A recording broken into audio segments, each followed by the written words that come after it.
Meus amigos, sejam todos muito bem-vindos a mais um episódio do Endodontia Talks. Você já sabe, nós somos o ponto de encontro semanal do endodontista brasileiro. Eu, Elisiário Vitoriano, todos os sábados, tenho um raro e maravilhoso privilégio de eternizar a história de homens e mulheres ao longo dos 4 cantos do Brasil, que estão fazendo a diferença em suas vidas, na vida de suas comunidades, de suas escolas de pós-graduação, de seus consultórios, enfim, através da nossa querida e bela endodontia. E no episódio de hoje, episódio número 72, neste sábado, 11 de outubro de 2025, que eu tenha recordação, eu vou precisar checar isso depois, mas eu tenho certeza que depois de todo esse tempo é a primeira vez que eu vou ter o privilégio de entrevistar aqui uma acadêmica de carreira. Eu a conheci pessoalmente no ano de 2019. Eu até troquei uma palavra lá com ela. Talvez ela lembre, talvez não. Mas foi numa oportunidade em que eu estive na cidade de Piracicaba. E muito bem, senhoras e senhores, sem mais delongas, eu quero então chamar a professora Adriana Soares, a nossa estrela do episódio 72. Professora, seja muito bem-vinda ao Endodontia Talks, o ponto de encontro semanal do endodontista brasileiro. Prazer lhe receber aqui. O prazer é todo meu, Elisiário. Acho que é uma oportunidade de falar um pouco aí da parte acadêmica, da nossa vida pessoal, né? Eu acho que é uma oportunidade não só para os clínicos, mas também, como você falou, de alguém que começou como um cirurgião dentista, né, que sempre teve a visão aí de ser um docente, e eu acho que vai ser aí uma importante experiência, né, para todos, né, para os jovens que estão ouvindo. Então, parabéns aí por essa oportunidade, né, e por outros jovens aí, dentistas, estarem tendo também a oportunidade de nos assistir. Muito bom você falar isso, professora. Inclusive, o público do Endodontia Talks, eu falo isso com bastante satisfação, depois de já termos tido 71 episódios antes do seu hoje. O nosso público entre 18 a 24 anos é em torno de 20% do nosso podcast, então é um público que está muito presente, é uma audiência muito forte, e eu tenho absoluta certeza que o que você vai nos brindar aqui, nesta manhã de sábado, a sua história pessoal, como foi virar uma acadêmica de carreira, você já nos adiantou, era uma cirurgiã dentista que depois virou uma acadêmica, hoje ensina numa das nossas mais importantes faculdades públicas do Brasil, inclusive faz parte da minha história um pouquinho, vou falar depois. A Unicamp, de uma maneira indireta, também influencia até os dias de hoje a minha endodontia. Então, neste episódio 72, mais uma vez, professora Adriana, muito obrigado pela sua presença. E nós vamos começar, nesse primeiro bloco, com a cara do Endodontia Talks. Nós queremos saber, é uma pergunta difícil, professora, porque você já tem muito tempo como acadêmica, você está formando pessoas há muito tempo, muitas pessoas lhe são confiadas por Deus para que você plante sementes. Algumas destas pessoas se tornaram clínicos, outros seguiram seus passos na academia e outros estão fazendo as duas coisas. Então, a pergunta é difícil. Quem é você, então, fora da odontologia? Você consegue enxergar os seus papéis? Porque eu sei que você vive isso com muita intensidade. Porque você não é só professora, você também é pesquisadora aí dentro, que eu sei. Então, como que você consegue se enxergar, separar os papéis fora da odontologia? Bom, acho que uma excelente pergunta, né? Eu acho que eu me enxergo como uma pessoa, eu comento que minha palavra é persistência. Persistência e resiliência, né? Eu acho que fora eu sou uma entusiasmada, muito dedicada com aquilo que eu proponho a fazer. Eu acho que talvez desde criança, né? Eu acho que antes de começar aqui, eu estava me relembrando, quando eu cheguei com o meu estágio em 2002 na Unicamp, eu tenho mais de 30 anos de formada. Uau. E aí o professor Valdrigue, o professor Francisco comentou assim, nossa, mas você já é uma professora, né? E aí eu falei com muito orgulho, que antes de fazer a odontologia, eu fiz magistério, né? Então, eu fiz magistério. Então, eu já realmente já era uma professora de primeira a quarta série, porque eu fiz odontologia pensando em seguir a carreira docente. Até porque na minha família tem vários professores, minha mãe é referência disso. Eu segui os passos da minha mãe foi uma professora de referência no norte de Minas, também com cursos, e talvez esse foi meu maior espelho, né? Então, eu me vejo fora da docência, eu, Adriana, como as pessoas sempre acho que me vê como uma pessoa animada, sempre estou muito bem com a vida, sempre estou muito determinada com aquilo que eu proponho fazer, lógico, com todos os desafios que todos têm, né? Como mãe, como docente e como profissional. Que interessante, professor. Então, você participou da formação de pessoas lá na primeira infância, lá no comecinho, né? Comecei. Ali antes do ensino médio. E quanto tempo durou Isso. essa experiência? Bom,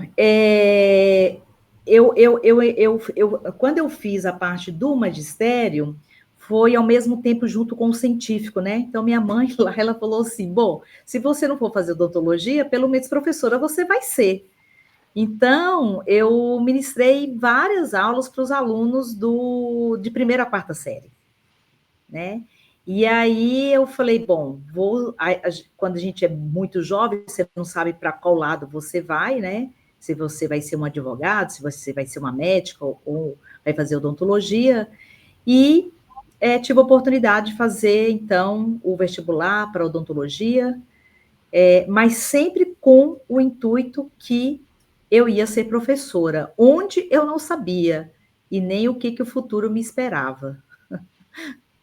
Muito bom, professor. Então, você encerrou o período do magistério por quê? Porque logo você começou a cursar odontologia ou foi concomitante? Você cursava Foi, odonto e ensinava? Isso, foi concomitante. Eu fiz antes o magistério, né? E depois é que eu fiz o vestibular. Então, eu fiz o científico na época, né? Eu sou formada na Odonto há mais de 30 anos. Na época tinha o científico para quem queria a carreira de uma faculdade, e tinha também o magistério, que era para formação para ser professor. Então, eu fiz a formação, eu não cheguei a ser professora, eu fiz a parte do estágio só. E logo em seguida eu entrei, então, no curso da faculdade de Governador Valadares, que também era próxima da minha cidade. Você fez, então, faculdade pública, professora, lá em Valadares? Eu fiz, Valadares é privada, né? Na época chamava Sembius, era um centro é uma faculdade privada, não pública. Como é o acrônimo? Como é a sigla, professora? Sembius. Na época era Sembius. Eu acredito que hoje já mudou essa sigla, né? Da faculdade. Tá. E a próxima pergunta, professor. Então, como foi então chegar em São Paulo? O que levou a ir até São Paulo? Foi mesmo o concurso para entrar na faculdade? Ou você foi para trabalhar primeiro? Conte-nos um pouco essa história. Nossa, é história, viu, Elis? Por favor, aqui nós somos de histórias. Bom, isso até me deixa um pouco emocionada, mas, na verdade, logo quando eu me formei, em 93, eu já fui direto para Bauru. Então, início de 94, eu estava em Bauru. Eu fiquei em Bauru por 3 a 4 anos. E, naquela época, existia residência no Centrinho, né? Hoje chama Já ouvi falar. especialização. Mas Muito naquela época, conceitual hoje. naquela época, a pessoa falou, nossa, mas sai lá do norte de Minas, vai para Bauru, né?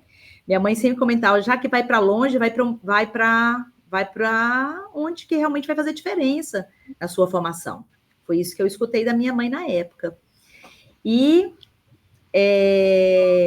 fui para Bauru, fiz minha residência em odontologia social preventiva, porque quando em Bauru, naquela época, recebia muitos dos estudantes de fora, de outros países, de outros estados, principalmente o Nordeste, né? E eu fui com a intenção de fazer curso de endodontia, atualização, né? Eu fui com o intuito de fazer atualização e especialização na faculdade de Bauru. E lá eu encontrei a residência, então eu fiquei um ano como se fosse uma excedente para entrar na endodontia, né? Na época o pessoal comentava, nossa, será que ela é filha de algum governador? Falei, não, meu pai é do mercado.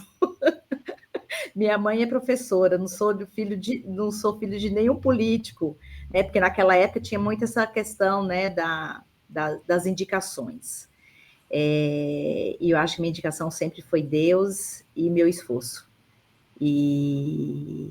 Então, eu fiquei um ano dentro da odontologia social, orientada pela Nilce Mitomita, que é um grande nome dentro da odontologia social preventiva, e em seguida eu entrei na residência da endodontia. Fiquei 2 anos. Eu fui orientada pelo Igor Prokopovski, que é professor da USP de São Paulo, e quem coordenava a residência da endodontia era o Celso Kenji, na época, né? E naquela época, eu já iniciei, então eles determinaram um trabalho de trauma, que era o impacto de qual que era o melhor meio de conservação dos dentes, né? E eu tive o privilégio, então, sempre fui muito curiosa, de fazer um trabalho que ia envolver a parte histológica. Então, eu sentia que eu não estava muito preparada na parte básica. Eu queria fortalecer minha parte mais básica. E aí, eu tive também, né, o privilégio de ser orientada pelo professor Consolaro. Então, eu fiz dentro do laboratório do professor Consolaro. Toda a minha parte das lâminas foi realizada lá no laboratório da patologia. Fui aluna ouvinte, né? Na época só tinha alunos que faziam mestrado, doutorado, estava eu lá residente, recém-formada, né? Foi tão bom que eu encontrei o meu esposo atual, era aluno nessa época, ele fez mestrado em ortodontia em Bauru, né? Aí começou a história. Adriana, então, não vou voltar mais para Minas. Então, essa foi a história quando eu fui para Bauru. Só para estabelecer uma linha do tempo, em que ano foi esse que você chegou em São Paulo mesmo, em Bauru? Eu cheguei início de 94. Início de 94, então desde lá nunca mais voltou para casa, a não ser para ver a família e passear. Só voltei para férias, né? Os meus pais moram em Teoflotone, o meu irmão, então nunca mais eu retornei. Então, nesse período, né, entre Bauru, eu fui funcionária pública numa prefeitura, no interior de São Paulo, passei pela faculdade da São Leopoldo, fui professora coordenadora no SENAC, e aí eu comecei a participar de cursos, coordenando cursos, e em 2002 eu iniciei o estágio com o professor Francisco na Unicamp. Por quê? Porque eu me casei, fui morar em Americana, e Americana é muito próximo de Piracicaba, e aí então eu iniciei o estágio com o professor Francisco em Piracicaba. Mas o estágio era concurso também? Fazia parte? Não, o estágio também eu que me ofereci, fui conversar com o professor Francisco na época, falando que eu já tinha a residência, eu tinha já a atualização, né, especialização em endodontia, e solicitei ali uma oportunidade de fazer um estágio. Ele falou, olha, eu não vou poder te orientar muito, porque eu sou parcial. Eu falei, professor, não tem problema, o tempo que o senhor tiver, para mim vai ser, talvez o importante é eu estar aqui, né, estar aqui dentro do estágio da faculdade, sabia da expressão, dos trabalhos que já tinha a FOP naquela época, então eu comecei com o professor Francisco em 2002. Nós criamos juntos, né? Ele foi o idealizador do serviço de trauma, e eu fui a primeira aluna dele ali, iniciando os atendimentos. Que genial, professora, né? Fazer parte desses marcos, né? Desses momentos vanguardistas. Mas deixa eu só retomar aqui um pouquinho, porque você falou de um nome que até hoje foi uma das melhores palestras de congresso que eu ouvi na minha vida, e foi do professor Alberto Consolaro. Foi em um congresso chamado COBRAC, que é o Congresso do Colégio Brasileiro de Cirurgia e Traumatologia Bucomaxilofacial, lá no Ceará. E esse homem deixou todos de pé quando ele falou dos antígenos estranhos na dentina que provocavam as reabsorções. Sim. E ele provocou a plateia que ficou, assim, abichornada com o que ele estava falando, de que muitas vezes uma alavanca reta, uma alavanca curva despretensiosa na junção amelo-sementária, no momento de fazer a luxação dos dentes, aquilo poderiam expor os antígenos estranhos, 10 a 12 antígenos estranhos, não me recordo agora, proteínas estranhas ao corpo. E o homem fez comparações com a ejaculação masculina, com o problema de disfunção erétil, que tem as mesmos antígenos. Foi assim, olha, explodiu minha cabeça. Então, eu não podia deixar passar isso, já que a senhora falou do professor Consolaro, só para deixar registrado a minha admiração pelo grandíssimo trabalho que ele fez. Ele mudou, né, para quem não sabe, para quem é mais novo aqui da nossa audiência, ele mudou classificações inteiras seculares depois de alguns trabalhos que ele publicou sobre a junção amelo-sementária e sobre as reabsorções. Então, sim, que privilégio seu, imagino, né, de poder ter tido esses mestres, né, assim, trabalhar diretamente com eles.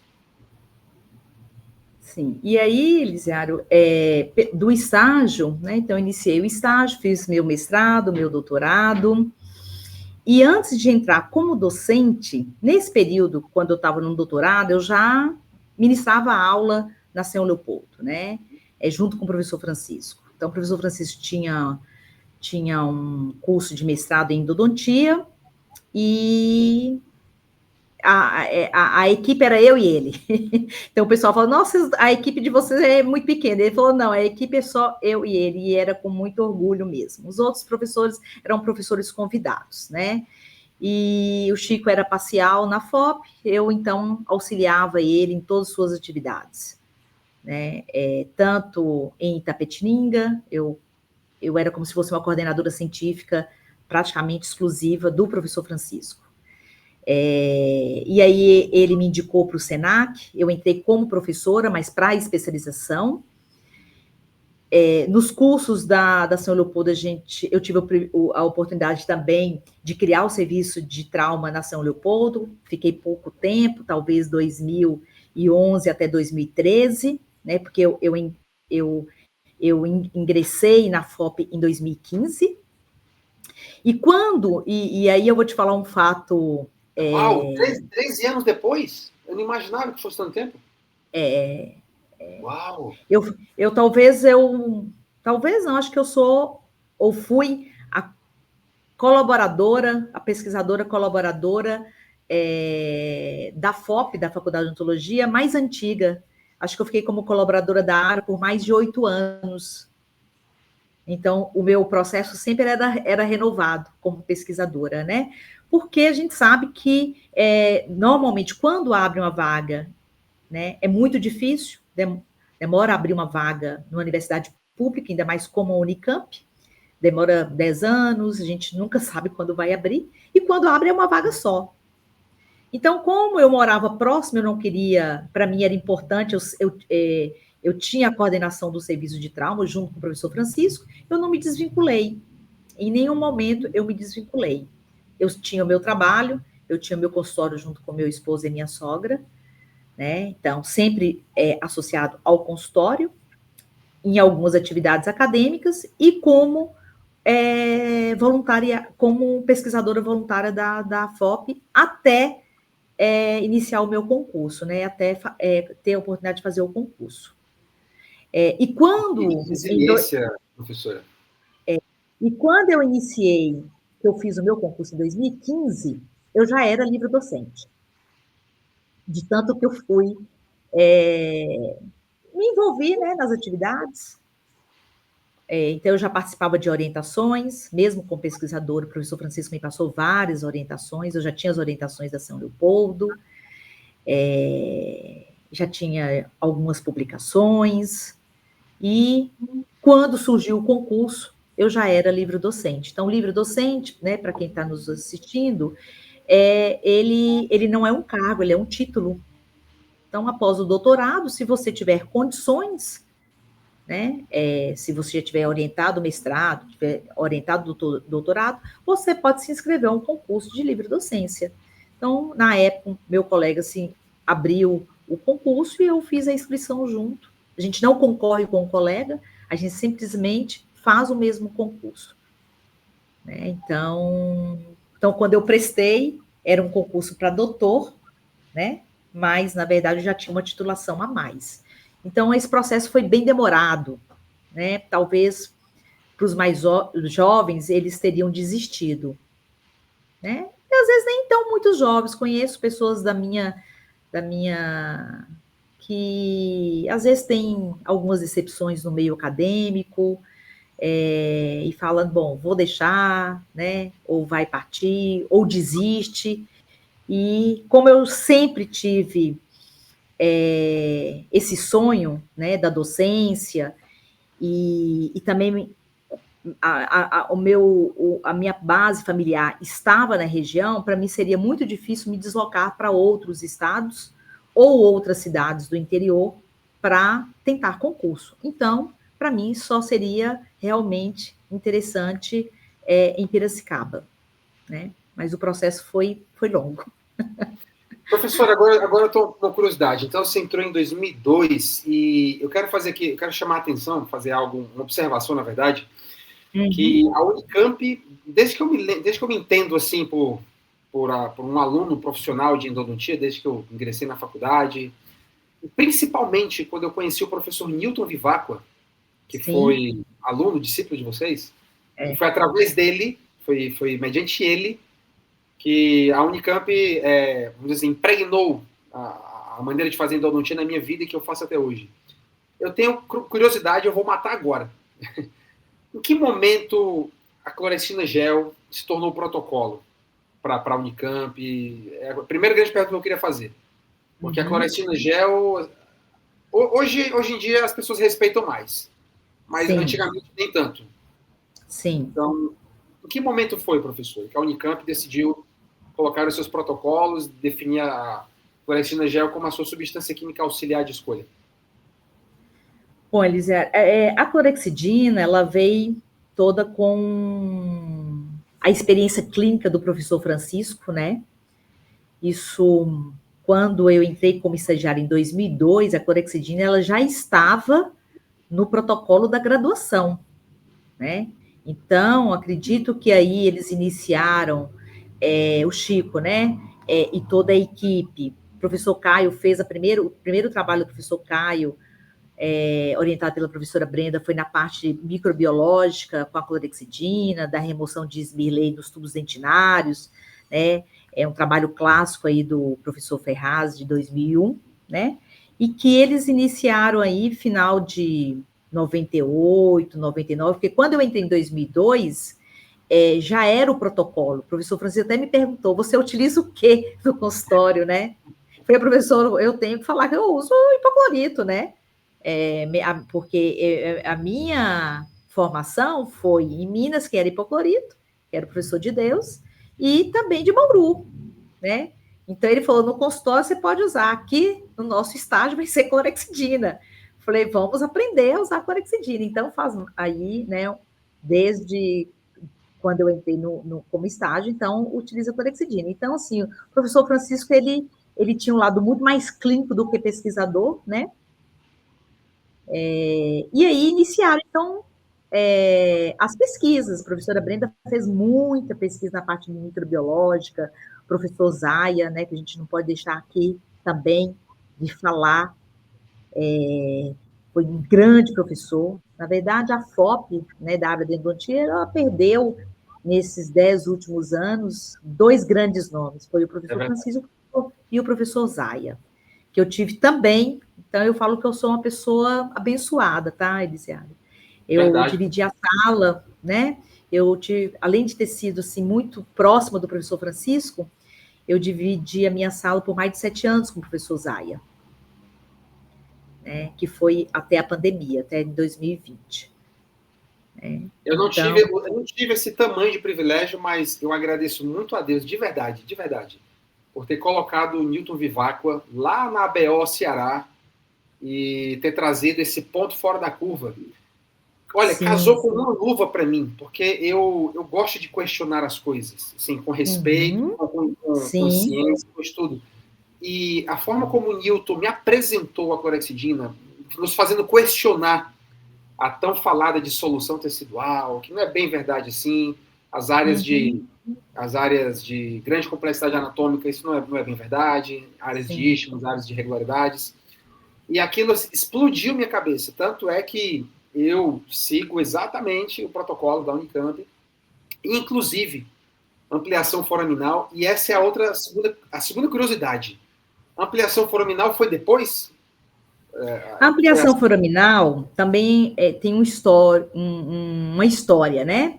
A livre docência do professor Francisco, em 96, 97, já foi de ampliação foraminal, né? que Ele fez interessante. trabalhos em cães, e ele fez ampliações com 40, 60, 80. Naquela época, a tese dele foi de ampliação do forame com crescimento de tecido, né? A gente até discutiu depois de muito tempo, falando que isso já era revascularização, né? Eu tenho esse livro, tá? O professor Newton, na época, levou algumas unidades lá para nós, em Sim. 2015, quando nós começamos a. Olha, que interessante. Em 2015, eu estava entrando na especialização com o professor Newton. E eu já tinha esse livro, é um livro verdinho, né?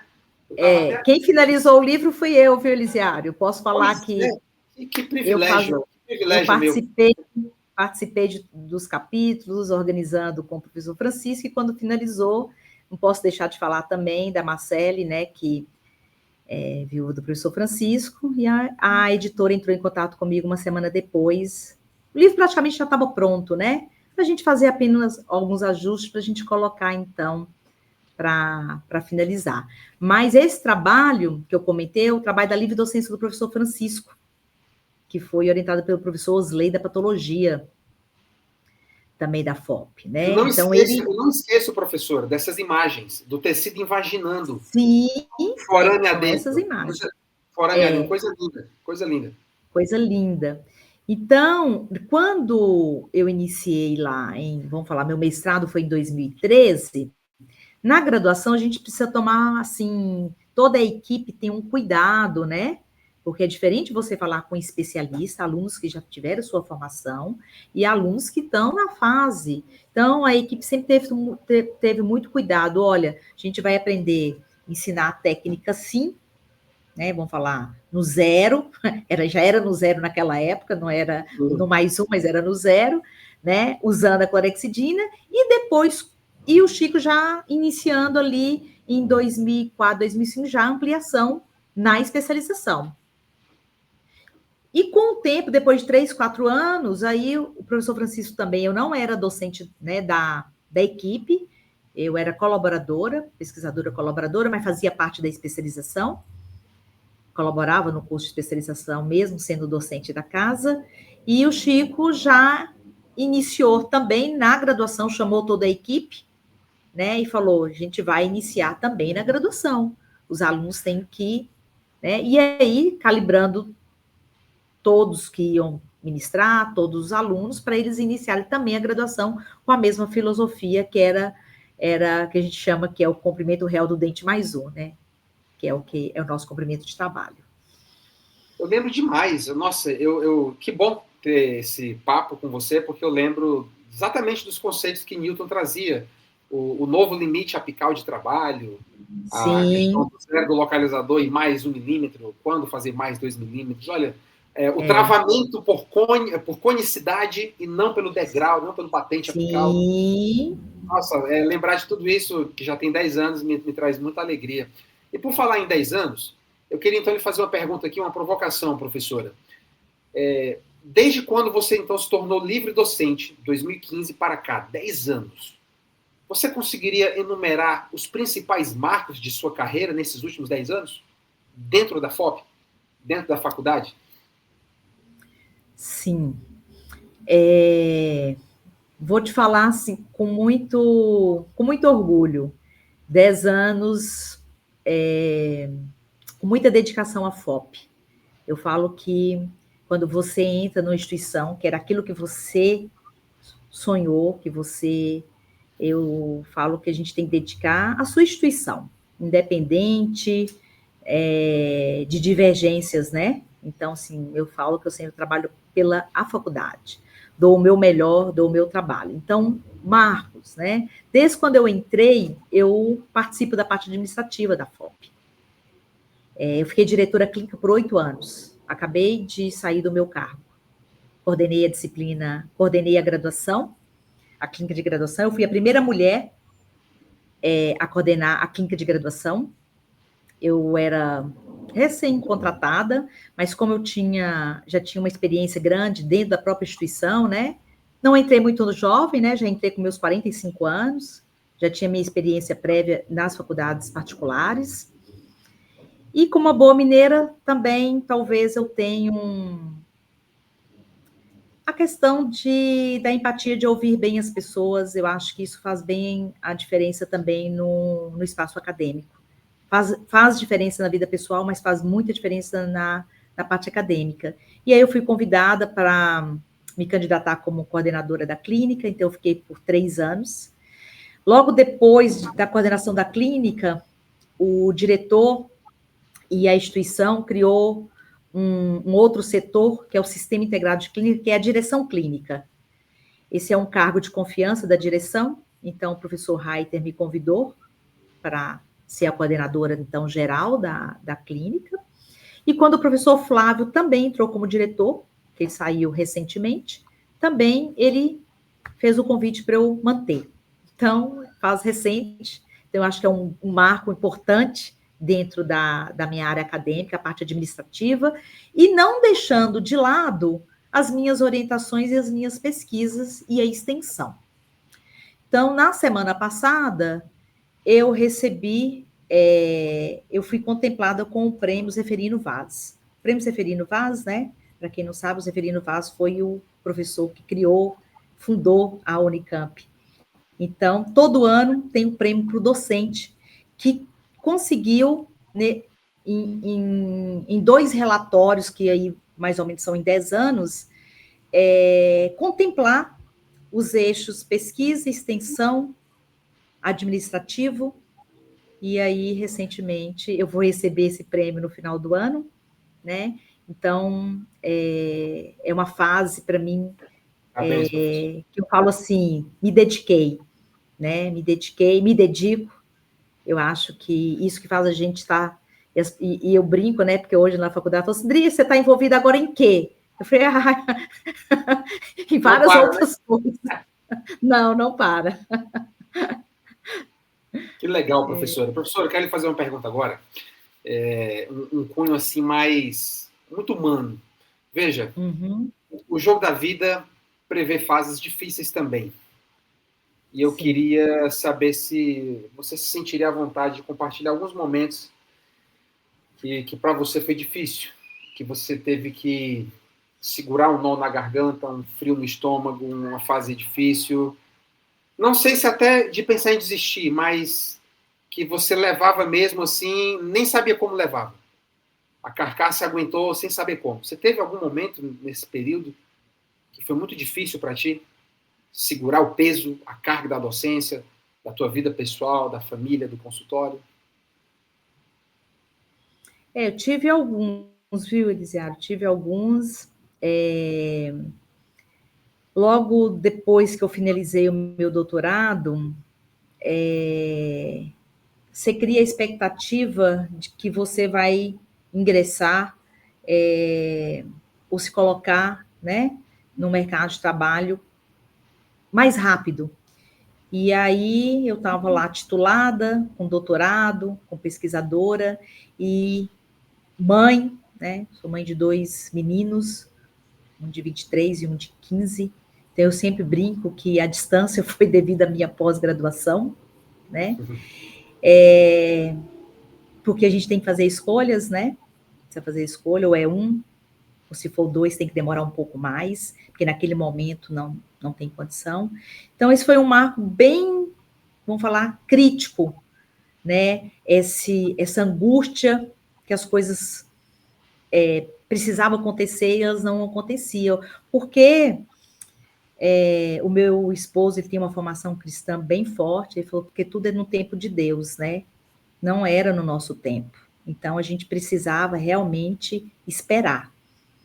E o esperar, a gente tem que estar preparado para o esperar. A gente tem que estar preparado para o esperar. E se a gente não estiver preparado para esperar, a gente desiste.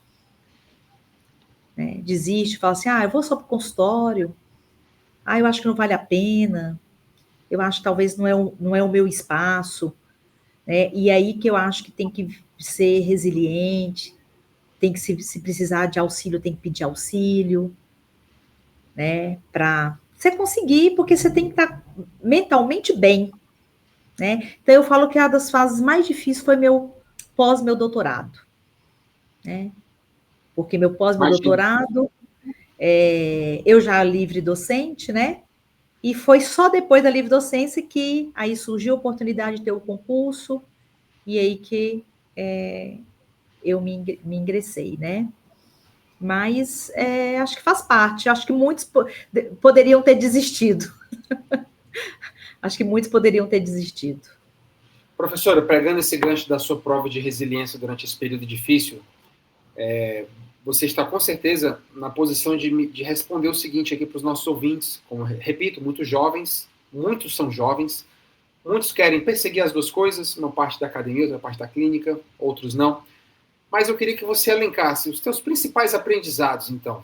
O que a professora Adriana falaria agora de aprendizados e, principalmente, como é que você mudou a lógica do erro? Nem sempre você pode ver o erro como um problema, não. Às vezes eu erro porque eu tive que escolher. Eu tomei uma decisão e aquela decisão não se mostrou acertada. Como que você reverter a lógica de alguns erros da tua vida, professora? Bom, isso é uma excelente reflexão, né? Eu acho que para reverter, primeiro saber onde você está e onde você quer chegar. Isso é um ponto importante. Estou aqui, mas você quer chegar aonde? E para chegar onde você planeja, você tem que ter muito claro suas metas e ser resiliente, né? Ter claro suas metas. Então, eu sempre comento isso com meus filhos, com meus alunos após, né? Você tem que estar aqui, eu estou aqui hoje, você quer o aluno está no doutorado, ele quer um pós-doc, ele quer ir para o consultório, ele quer ir fazer alguma equipe, ele tem que fazer o planejamento, não está muito cedo, não. A gente tem que ter o planejamento, né? No planejamento pode dar errado, mas a gente precisa ter, né? Eu acho que eu sempre trabalhei com planejamento, não quer dizer que o planejamento, como você falou, né, Elisiário, vão ter barreiras, vão ter quebras. Aí vem quem vai ser resiliente, quem vai conseguir, quem vai chegar lá, né? Porque não é para chegar onde você gostaria de chegar, ninguém vai te colocar lá.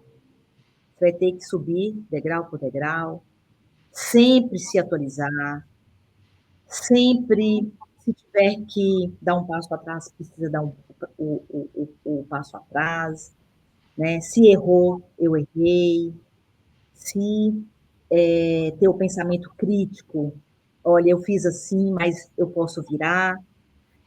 Ter mentores, né? Eu falo que a gente cresce tendo bons mentores do lado. Concordo em gênero, número e grau. Com Eu certeza. sempre cresci, eu acho que na minha formação eu tive excelentes mentores, sempre ouvi, pedi opinião.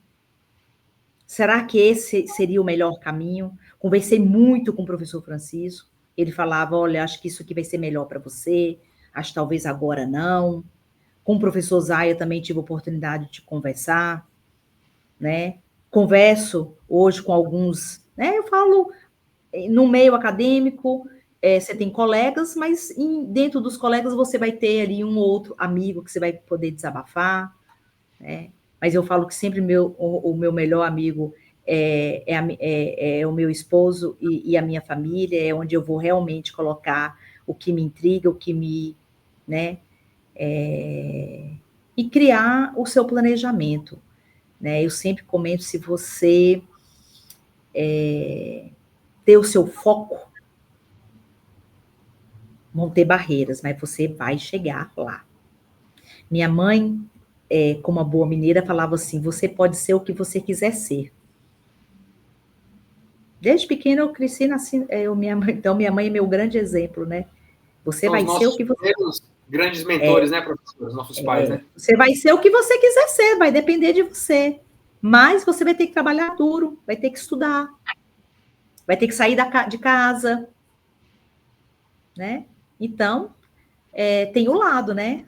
Eu deixei aí também as minhas origens, porque aqui em São Paulo praticamente tem. Né? Então, acho que isso aí acho que é o mais importante para quem está iniciando, isso eu falo para os meus filhos também, né? Maravilha, maravilha. Professora, antes da próxima pergunta, quero lembrar você, ouvinte, mais uma vez, você está no ponto de encontro semanal do endodontista brasileiro, o Endodontia Talks.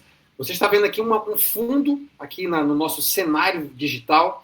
Você tem 2 QR Codes, um do Endodontia Talks, então você vai seguir o Endodontia Talks. Você vai receber atualizações semanais no nosso Instagram. E também a Universidade da Endodontia, onde você vai encontrar todos os nossos cursos, os nossos infoprodutos, os nossos materiais para que você cresça também como endodontista na parte clínica e acadêmica. Não esqueça, faça isso depois de acabar o episódio, não interrompa agora, você faz isso depois. Inclusive, os links também estão na descrição desse episódio. Professora Adriana, aproveitando agora essa mesma reflexão sobre erros, sobre aprendizados, agora sobre o erro na endodontia. Bom, você mais do que ninguém sabe que alunos e até mesmo pós-graduandos, os que estão mais no começo, não que a gente não tenha, tá? Mas quem está mais no começo está mais preocupado com o erro na operatória.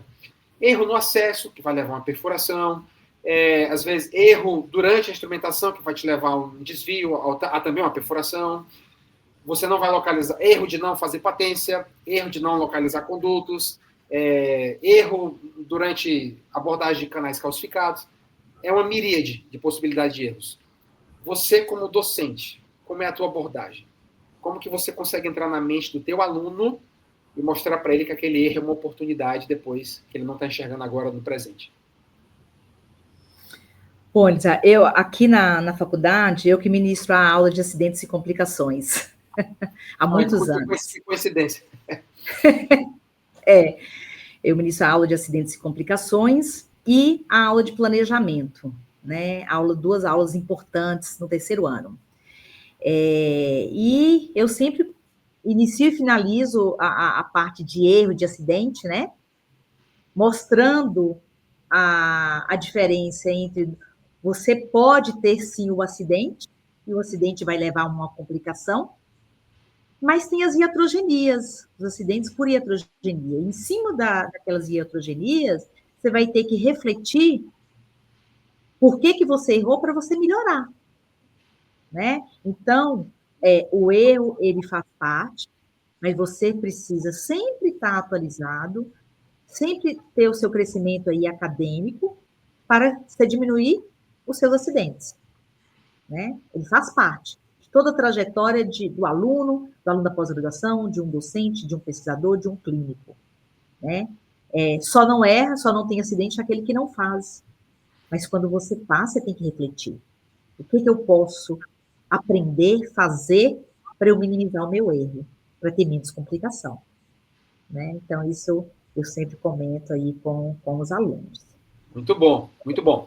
Professora, você prolixo aqui, pessoal, mas eu tenho que aproveitar que nós temos uma acadêmica de cadeira de muito tempo aqui. Professora, se eu lhe entregasse agora as lentes do futuro, certo? Se eu lhe entregasse um par de óculos que são as lentes do futuro, o que é que você enxerga para os próximos 10 anos? Ainda tem tecnologia? Ou nós já esgotamos tecnologia? Em termos de ultrassom, de termos compactadores, de termoplastificadora, qualquer que seja ele, ou de instrumentos mecanizados, você ainda enxerga que ainda cabe alguma inovação na endodontia? Lisiário, eu acho que a endodontia, né, vamos falar novas tecnologias. Então, a gente sempre tem aí palestras nos congressos, o que é novo. Ontem a gente estava numa reunião do Dental Canal, né? O que tem de novo, né? E foram 2 pontos que a gente comentou, né? Entrando aí nessa pergunta que você fez. Nossa, que coincidência. Nós comentamos. Foi coincidência. Eu fiquei até meia-noite com a equipe ali, a gente indicando, comentando de alguns nomes e falando, né? O que nós vamos colocar? o ouvinte de um congresso, ele quer saber de algo novo. Algumas coisas, alguns pontos, alguns temas, eles vão se repetir com novidades, né?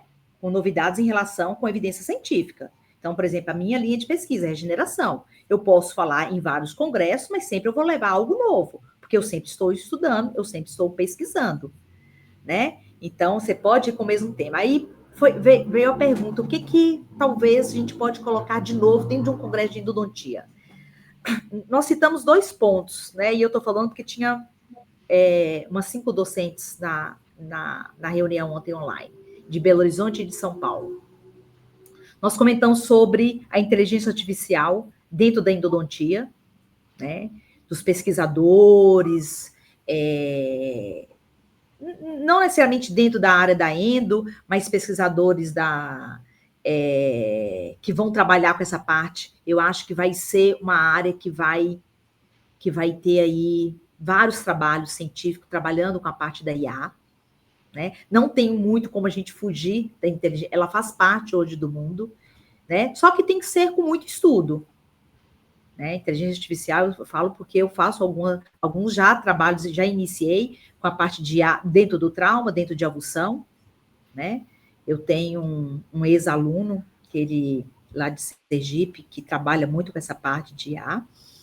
Então, isso vai ser um tema, vai ser provavelmente um tópico que a gente vai levar para o Dental Canal, né? Falando da inteligência dentro das tomografias, que isso é muito indicação legal, aí isso é muito legal. A extração de dados, transformar os dados em blocos e fazer com que essas IAs possam ler milhões de blocos e dar uma previsão. É muito legal isso daí, muito legal.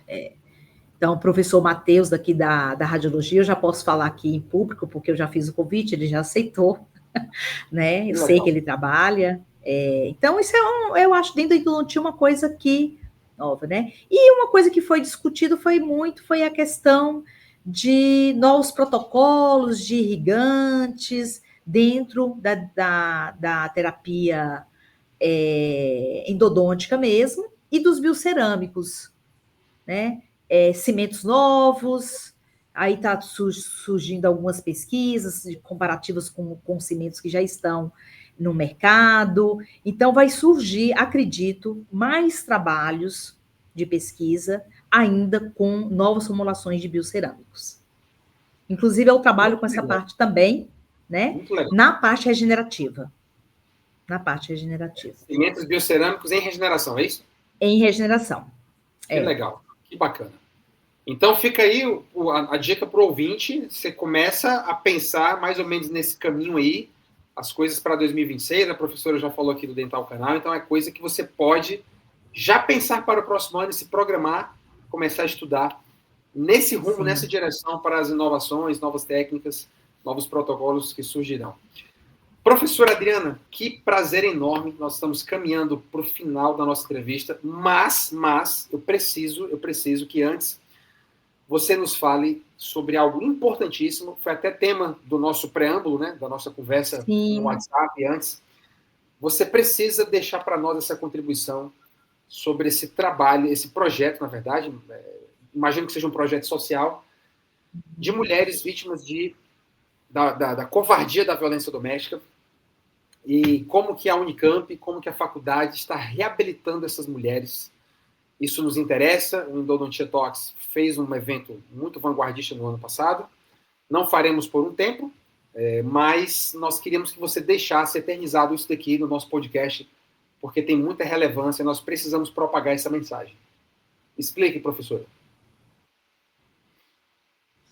Esse é um assunto, viu, Lisete, se a gente tiver oportunidade mais para frente, vir com um tema, né, que hoje está aí muito visível, sempre foi, mas hoje vamos falar que está em pauta, né? Está em pauta. O olhar mais humanizado para as mulheres vítimas de violência. Como a minha linha de pesquisa é em traumatismos dentários, então eu já tinha dentro do serviço casuística de violência em crianças, adolescentes e em mulheres. Eu já tinha ali nos meus dados.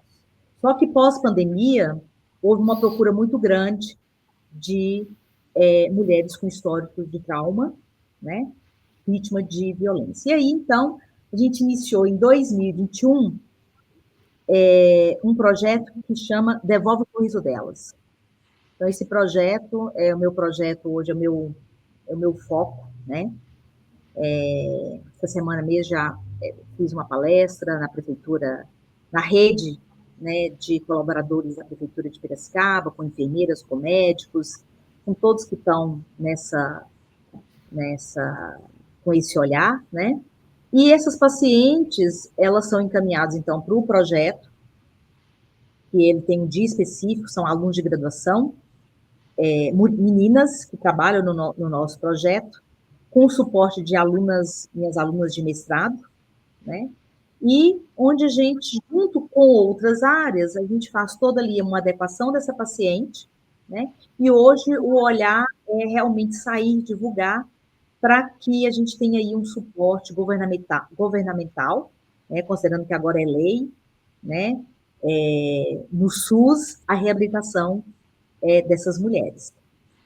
Então, a gente precisa, sim, que empresários, governo tenham um olhar para esses projetos, para que a gente possa realmente devolver o sorriso delas.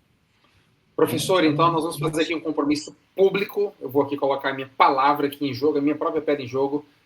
Eu quero você de novo aqui, professora, de repente com essas alunas também que estão me ajudando no projeto.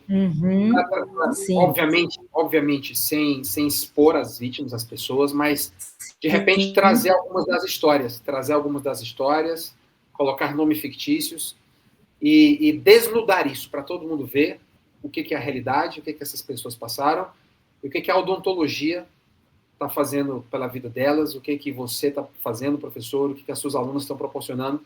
Então fica aqui a minha palavra. Nós vamos voltar a falar isso aqui no podcast, vamos colocar luz nesse assunto e utilizar a nossa audiência, somando todas as nossas redes sociais, os nossos hubs. São mais de 15 mil seguidores entre os canais que nós temos no YouTube, entre as nossas redes sociais. Então, nós vamos, sim, lista de e-mails também, nós vamos colocar isso em pauta mais vezes. Então, professora, muito obrigado por ter aberto aqui, trazido luz a isso. Eu que agradeço. E professora, agora é um momento especial que não está no roteiro, viu? Não está no roteiro, é de propósito. Uhum. Professora, eu quero lhe colocar uma situação hipotética de um filme da sua vida. Imagine que o filme da sua vida já tenha sido gravado. E ele está pronto para estrear nas salas de cinema de todo o Brasil. Mas antes, Deus te chama e te senta sozinha no meio de uma sala de cinema e ele permite que você reviva em carne e osso uma cena desse filme, de coisas que você já viveu. Para qual cena você voltaria? Acho que eu voltaria eu saindo da minha cidade natal, indo para São Paulo, para iniciar aí um novo começo, que eu não sabia onde eu iria realmente chegar. Então, a minha saída, né, acho que é um marco importante, saindo da minha cidade natal, das minhas origens, e indo para um estado, e com talvez uma certeza muito clara que provavelmente eu não voltaria. Quando eu saí, eu falei com minha mãe que nunca mais eu voltaria. Eu não sabia exatamente o que eu estava falando. Minha mãe teve a síndrome do lar vazio, né? Passou por vários dermatologistas, por causa, talvez até por essa fala minha. E ela, me conhecendo, ela tinha certeza que provavelmente eu não voltaria. Porque eu tinha uma sede muito grande de fazer minha pós-graduação aqui em São Paulo. Então, eu acho que isso, dentro do filme, é um marco bem marcante para mim. Obrigado por compartilhar, professor. Que coisa bonita, que coisa legal de confessar, de falar. É isso que nos inspira aqui no Endodontia Talks, a registrar esse tipo de história. E mais uma situação, essa vai ser até curiosa, viu? Não é porque é você, mas eu repito já é a 62ª vez que eu repito. Imagine-se numa sala de 9 metros quadrados de paredes brancas, 2 cadeiras de madeira, uma de frente para a outra. Uma cadeira é sua e a outra cadeira é de um recém-formado. Eu digo que foi engraçado porque você é professora de carreira. Nessa situação hipotética, a gente te tranca ali com um aluno para você mentorá-lo por 1 hora. Ele acabou de se formar. O que você diria para ele, a professora Adriana? Bom, eu acho que... Eu sou mediadora, viu, Elisiário? De formação também. Sou mediadora. Legal. E eu acho que colocando aí numa sala com um aluno, que eu iria passar para ele é que aproveite todo o tempo possível, né, dentro do seu espaço da graduação, com muita curiosidade, com muito estudo, seja curioso, não deixe de perguntar. Eu falo sempre que as pessoas que perguntam, ela tem a curiosidade, né, ela não quer ser inconveniente, saber perguntar. Falaria que trabalhe a empatia, trabalha também saber trabalhar em grupo, por isso que a gente tem tantos seminários, porque lá na frente, em algum momento, a gente vai estar trabalhando em equipe.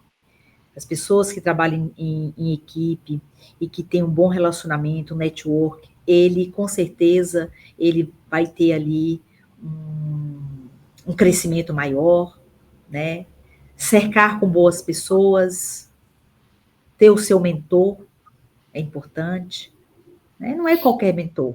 Um mentor, ele pode ser um colega mais velho, ele pode ser um professor mais próximo, né? Ele pode ser um tio, mas é importante, eu sempre acreditei nisso, né? E ter índole, né? A índole, ela é fundamental. Então, para o meu aluno, eu falo assim, não adianta ter técnica, precisa ter índole, precisa ser uma boa pessoa, precisa ter um bom caráter. E se Senhoras e senhores, essa foi a professora Adriana. Professora, um episódio maravilhoso, quase 1 hora. Olha, você nos deu uma aula de MBA aqui, de vida, de carreira, de endodontia. Com toda certeza, um dos episódios mais ricos, né, de tanta informação acadêmica. Professora, muita gratidão. Para mim foi importante. Obrigada, querido. Eu revivi o que eu sempre à distância achei da Unicamp. Sempre achei vocês muito vanguardistas, muito para frente. Realmente, o que eu falei, um ponto fora da curva, como foi Newton Vivaco para mim. Estou percebendo agora de onde veio. Então, muitíssimo obrigado por ter vindo aqui iluminar a nossa casa, o nosso podcast. Tenho absoluta certeza que nós teremos uma grandíssima audiência, até porque esse episódio vai continuar sendo reproduzido por muitos anos. A internet vai distribuir esse material por longos anos. Nós não estaremos aqui, mas o podcast vai. Professora, eu quero lhe dar agora a palavra final. A quem você quiser dirigir palavras de agradecimento agora no fechamento deste episódio. Bom, primeiro, eu gostaria de agradecer você pelo convite, a gente entrou em contato, por essa oportunidade, e agradecer a todos que fizeram parte da minha carreira, né? Tanto pessoal como profissional. Pessoal, iniciando pela minha família de origem, meus familiares, o meu esposo com os meus filhos que sempre me deram suporte, né? A todos os meus colegas da equipe, não só da endodontia, mas da FOP. Eu tenho uma rede de amigos bem interessante, né? Que eu posso falar que são amigos. E aos meus alunos, né? A meus alunos de mestrado, doutorado, que com tudo que a gente pode oferecer de literatura e de melhor, a gente não faz sozinho, a gente faz com toda essa equipe, com todo esse suporte das pessoas que estão atrás aí, nos acompanhando, né? Então, eu tenho que agradecer a todos, né? Direto e indiretamente, aos funcionários que trabalharam comigo aí por mais de 8 anos, eles acabaram de fazer uma grande despedida, né, pela colaboração, e eu acho que a gente tem que ter Eu acho que, para a gente fechar, né, a palavra gratidão é a palavra de maior impacto que o ser humano tem e deve fazer, é ser grato por a gente estar aqui, ser grato por onde a gente estava e onde a gente chegou. A gente tem que ter o coração grato. E as pessoas gratas, elas, direto ou indiretamente, elas têm sucesso. É isso aí. Então, Não poderia ter fechado de melhor maneira. Muito obrigado por isso. As pessoas agradecidas de uma maneira direta e indireta, gratas, né? Elas terão sucesso. Isso é realmente, eu também concordo nessa máxima, nessa lei universal, em gênero, número e grau. Meus amigos, a você, o nosso ouvinte, muito obrigado. Não esqueça, siga-nos nas redes sociais, no nosso canal do YouTube, para esta e outras entrevistas. Este é o nosso quadro principal. Nós adoramos gente, nós gostamos de conversar com pessoas boas, interessantes. É o caso da professora Adriana, de todos que passaram, de todos que virão ainda. E no próximo ano, mais ou menos ali por abril, o grandíssimo episódio número 100. Vai ser um episódio ao vivo, em estúdio. A gente vai fazer uma festa aqui em Curitiba, em um estúdio presencial, para nós celebrarmos 100 histórias. Na verdade, são mais de 100, porque nós já tivemos episódios com 2 convidados ao mesmo tempo. Professora Adriana, lembrando, hein? Vamos falar de novo. Eu quero trazer essas meninas aqui, quero trazê-las, as alunas de mestrado, quero que elas falem, quero dar espaço para isso, porque nós precisamos dar mais holofote a esse tipo de causa. E, mais uma vez, muito obrigado, um beijo no seu coração, um grande abraço, e espero que tenhamos a chance de algum momento na vida, em congresso, Piracicaba. Eu adorei quando eu fui em 2019, na jornada da faculdade. Foi aí precisa vir. Logo, logo a gente faz um encontro aqui, você vem. Com certeza. Vou adorar mesmo. Fazer um podcast presencial aí, sair entrevistando. Sim, é verdade. Eu sou despachado. No último encontro que a gente fez, o Newton fez. Convidou ali uns professores. O Newton também, assim. Eu acho que ele me inspirou um pouco, com toda certeza. E é isso, meus queridos. Esse foi o episódio número 72. Professor, um beijo, um abraço mais uma vez. E nos vemos, então, no próximo sábado, dia 18, neste que é o seu ponto de encontro semanal do endodontista brasileiro. Um grande abraço e até o próximo episódio.